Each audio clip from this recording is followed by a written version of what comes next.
তুমি কি জানো সৃষ্টিকর্তা আসলে তোমার কাছে কি কৈফিয়ত চাবে? কেউ কি কৈফিয়ত শুনে এসে তোমাকে বলেছে? এটা তো যার যার। নাচ গানই হারাম। এটা ইসলামের নাচ গান হারাম।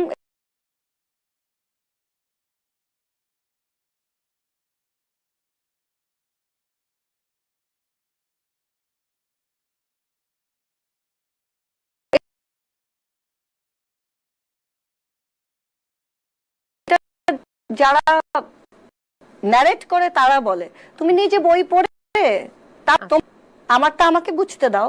ইসলাম is a, Quran is a philosophical book. আমার জীবনের একটা অখন বয়সে যেই সেন্স নিয়ে যেই বুঝ নিয়ে যখন পড়বা তখন সেটার আন্ডারস্ট্যান্ডিং তোমার কাছে সেরকম হবে। আচ্ছা, হোয়াটএভার, আমরা আর গভীরে না যাই। বলছিলেন যে প্রথম ইনিংস থেকে আসলে ভুলগুলো আপনি নিলেন এবং ভুল থেকে নিশ্চয়ই শিক্ষা গ্রহণ করেছেন। বর্তমানে কেমন আছেন? না, আলহামদুলিল্লাহ ভালো। ওরকম কোনো সমস্যা তো নাই? আপনাকে দেখেই মনে হচ্ছে যে আপনি অনেক ভালো আছেন। না, ভালো আছি। আর হ্যাঁ, আমার সমস্যা নেই নিশ্চয়ই। আমার অন্য কারোর জন্য নিজের কাজ বন্ধ করতে হচ্ছে না, বা আমি কারো দোজকে যাওয়ার জন্য দায়ী হচ্ছি না। আমাকে তো দোষ দেওয়া হচ্ছে আমার জন্য আপনি দোজকে যাচ্ছেন, রাইট? আচ্ছা, সো এই দোষটা আমার ঘাড়ে পড়ছে না। মানে কারো বেহেশত দোজকের দায়ভার আমার ঘাড়ে নাই, আমারটা আমার ঘাড়ে। আমি কারোটা নিতেও চাই না। যারটা আসলে তারই হিসাব দিতে হবে। এই যে আমাকে কমেন্টস দিবে, গালি দিবে, তাদের এই গালির হিসাব তাদেরই দিতে হবে।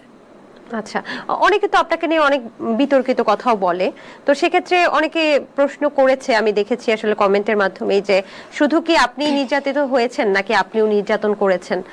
আপনি নির্যাতন কি করবো? আমি একটা আমার থেকে ডাবল ওজনের লোককে মারবো, তার কাছে তো মনে হয় পিঁপড়ার কামড় দিচ্ছে, রাইট? পিঁপড়া যখন হাতিকে কামড় দেয় ব্যাপারটা তাই হবে না? ব্যাপারটা তাই হচ্ছে। আর সোসাইটি তো মনস্টার, সোসাইটি তো ওই হাতির পক্ষে, পিঁপড়ার পক্ষে নাই। সো আমি নির্যাতিত হয়েছি। আমি তো আর তার কাছ থেকে, সে আমাকে অত্যাচার করেছে বলে তার নামে মামলা করিনি, তাকে জেল খাওয়াইনি, জেল খাওয়াইনি বলছি, জেলের ভাত খাওয়াই নাই, জেল খাটাই নাই, বা ফেসবুক লাইভে সে আমাকে মারছে সেই ভিডিওগুলো পোস্ট করি নাই। আমার ভিডিও ছিল, সেগুলো তো আমি তাকে এভাবে কালার করি নাই যে মানে আমি তাহলে কিভাবে তাকে নির্যাতন করলাম। যাক, সর্বোপরি আপনি ভালো আছেন, এটাই আসলে আমরা সবাই খুশি। সেক্ষেত্রে আসলে খুশি।